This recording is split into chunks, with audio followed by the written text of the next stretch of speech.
Hey guys, I am going to try making a sourdough starter. I want to start making my own sourdough bread. So from the recipe I found online, it is a cup of all-purpose unbleached flour. And I was kind of dumb and just grabbed a regular mouth jar and not a wide mouth, which would have been a lot easier to pour this in, but that's okay. I'm just spooning it in, going to town. So I will just continue putting all the flour in the jar. Look, it's so fancy. Now, this is just a basic starter that I found online, nothing fancy, and I'm not a pro. I don't claim to be. I'm just trying it out on my own. One thing I read is to put in a tablespoon of organic rye flour. It supposedly feeds it better. So I'm just going to put in a tablespoon. Apparently, it's also very expensive. And I'm not a huge fan of rye bread anyway, but from what I read, this is supposed to help your starter grow well. So we've got that in.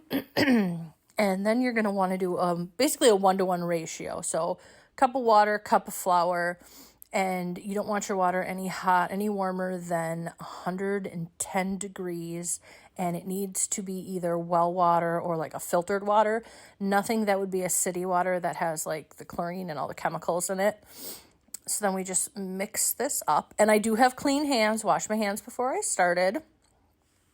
So no worries when you will see me wipe the excess off the spoon with my fingers. Apparently, the bacteria from the environment, good bacteria from your environment, is actually good for your starter. So here I am just stirring it up, making sure that there's no flour stuck at the bottom, no dry stuff at the bottom. So I'm just stirring away.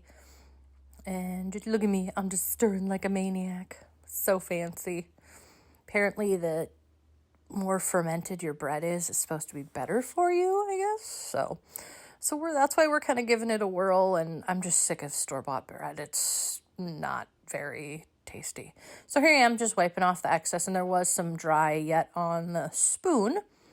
So we'll go ahead and mix that all in to make sure everything is incorporated. And we'll wipe that off again. Perfect. Look at that. So fancy.